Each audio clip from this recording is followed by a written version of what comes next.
about the ball, obviously, but you're a leader on this team. Your voice means a lot to the locker room. To know that a player decided, for whatever reason, to choose himself, I'll put it that way. What do you think of that? I didn't really hear anything about it until I got in the locker room, so it's all brand new information to me. Look, if you're on the roster, and you suit up, you're expected to play. I think anyone in this building that got asked to go in, I would say 100% of everybody would die to get on that football field. And so, people are going through random things off the field. I can't speak on that. Whatever, his decision was, it wasn't for this organization. It wasn't for this team. And that's on him. So, not very happy about it. I would have something to say. I wish I would have heard about it on the field, but I didn't. Now, is that the reason we lost? Absolutely not. But you don't really. It's hard to win football games when someone doesn't want to play football, especially when you're suited up. It kind of puts you down, especially when you lose two linebackers, and could address another one. But Ask Kyle. I mean, at this point in the season, with the season going the way it's gone, you need as much camaraderie as you can get on a team to rally at this point in the season with so much on the line. Does that create dissension or disbelief or just disconnection on the sideline? Not disbelief or disconnection like as a team. That is one person who just decided not to, play for his teammates. And I don't think that doesn't make our offense look at each other and be like, wow, man, we're falling apart. It's more of or like the defense, hey, we're falling apart. It's more of a one person making like Mooney said, a selfish decision. And I'm with Mooney on that. And I've never been around anybody that's ever done that. And I hope I'm never around anybody that does that again. Juxtapose that against what Dre did tonight. What was that like to watch? All I asked for my tight end room today was to play with 1/5 of the energy that Dre Greenlaw brings on every single snap. And I thought our tight end room did a good job about that. I thought, we brought energy. We tried our best. Dre Greenlaw is one of my favorite football players to ever watch. The energy that he plays with, the violence that he plays with on every single snap. And you can just tell the energy that he brings to the entire defense and the entire team is infectious. It's unique. It's one of a kind. And he is an absolute unicorn of a football player.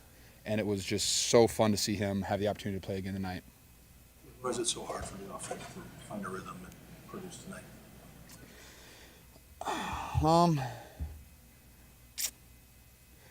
Yeah. I mean, I don't know any of the statistics. I know that we were averaging like 3 yards a play at halftime. I don't know what it was after that. They came out in some funky looks once in a while, but I thought as like skill positions, whether it was tight end, quarterback, running back, fullback, wide receiver, like I just thought we could have stepped up our game and played better, and we didn't. Our defense gave us an unlimited amount of opportunities to go out there and make it score points, put us in decent field position. And we ultimately ended up losing the field position battle, put our defense in bad positions, and they did a good job of wearing us down. Especially when you lose multiple players on defense, it's hard to continually play at the level that they were playing at the entire game. So nothing. I mean, I have to watch the tape. I got to see it. So, but I mean, I ultimately we had opportunities to make plays, and we didn't. Deebo obviously expressed his frustration earlier during the week. He has that ball over the middle. Could have been. Everybody saw it. Could have been a touchdown. Do you sense that maybe he's putting pressure on himself? What do you think's happening there? I mean, I don't really see Deebo drop passes like that. I think he's one of the best in the world when it comes to being open across the middle of the field and taking a ball to the house. Deebo's he's just so excited to make a play because, you guys saw his tweet or whatever it was, like of frustration, whatever that is. And I think it's not an anxiety. It's just he's just so giddy and ready to play football. And I've never seen him drop a pass like that before. So, like I said, it didn't need to come down to that. And I know, whatever Deebo said to you guys, I bet you he's hurting. But Deebo's he's still a very talented player, and I need him to continue to play at a high level for the rest of the season. It's like they threw a decent amount of press man, at least much more than the Bears did last week. I mean, why has press man specifically been a challenge for this offense this season?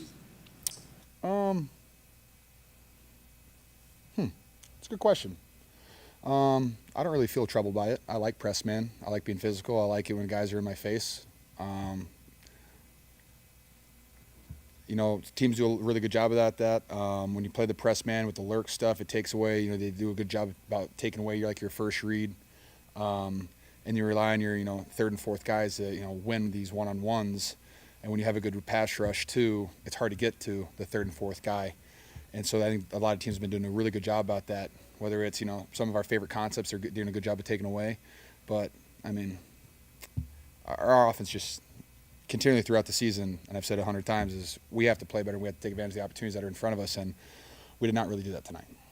George, when you Brock said was kind of kicking himself for being aggressive on the interception rather than checking it down, but I think part of the reason he's been successful, he's been aggressive in his career. So, how do you balance that, and how do you look at Brock when he's kind of taking a bullet after this one, saying he's failed the team? It's a team sport.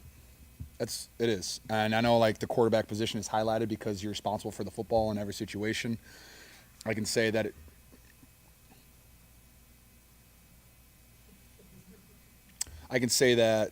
shouldn't have come down to that. We could have made plays in other positions. We could have ran the ball better. We could have done a lot of things better to not be in that position. But, Brock he's a selfless person. He does not have an ego. He is a fantastic leader. He's a fantastic playmaker. We win games because of him. I don't want him to wear that, on his shoulders. But, when you're the quarterback of the San Francisco 49ers, there's always a spotlight on you. There's always a highlight on you. I've said that any quarterback that has ever played for the Niners, just an automatic spotlight on you. And I love him for, doing that and taking the blame, but it's not on him. It's not. But I do love and respect him for doing that. You're one of the leaders. You've been cut off a lot, Eric. no, it's all right. Okay. It's your turn now. You said you would have liked to know in the moment about what De'Vondre did, Sure. rather than find out after the game. Why is that?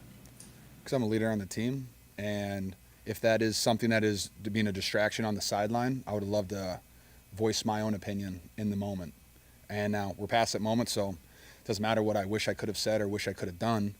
But I don't like distractions on the sideline. I think that's ignorant, and I think it's just dumb. It's just stupid, and it's very immature. And I just don't see how that's I just don't see how you can do something like that to your team. George, you are one of the leaders on the team, and this isn't familiar territory. You guys haven't gotten used to losing. What do you want to see from this team as far as effort, energy, whatever, down the stretch, if indeed you guys are not going to the playoffs? You know what? I'm just going to quote my safety, Huff. He broke the team down after the game, and he said that his mindset and his attitude will be 100% effort on every single day, every practice, every single rep, and he will fight until the wheels fall off because he has been fighting his ass off to get back on the football field this year, and he has only gotten so many reps, and he's played really, really good football for us. And he said that he's just going to bring it, and he expects everybody around him to also bring in fiery energy, to bring the passion, no matter what circumstances are, no matter what percentage, no matter what odds have to happen for us to continue playing later this year. But we just have to focus on this one game, take these 3 days, get away, and show up on Monday with great intent and great effort. George, They're here first, and I'll come to you. Oh, you're way over there.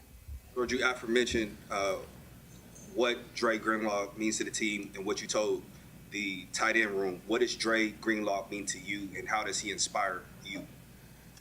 His, my wife is calling me, sorry.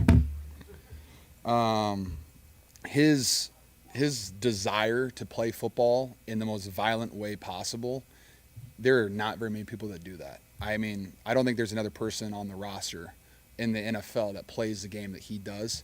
He is an old soul. He's a guy who could play in the 90s, the 2000s, and I absolutely love everything about that he does in every snap, the energy that he brings. He could be on the other side of the damn field, and they could have a screen away from him, and he's going to somehow end up in the film, somehow on top of the pile, screaming and hyping up everybody around him. And when you have people like that on your team, it gets everybody going. And he is that player for us. He makes Fred play better. He makes Huff play better. He makes Bosa play better. And when you feel that out there, our defense is so much better with a guy like Dre Greenlaw. And he inspires our offense. When you see him make those plays, he's just he's an incredible one-of-one person. Jennifer. George, you were talking to Deebo at the end of the game in the locker room. What kind of words of encouragement were you offering him? My words of encouragement to Deebo. Do I want to share that with you guys? I don't know. Basically just said, one, there's things that you just have to take on the chin.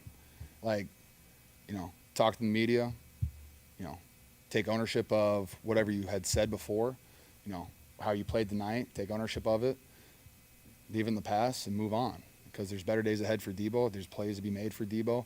And he has more opportunities ahead of him to make plays for this team. And I believe in Deebo. And, I've had games where I've had drops. I've had games where, I did not play my best game, and people picked me up and allowed me to play at a high level again. And I love Deebo. And he, while it was not his night tonight, when he did get the ball in his hands, I thought he fought his ass off to, try to, make plays for us. And I know he'll be eating himself over that, one drop. And, but he has plenty of plays ahead. Thank you, guys.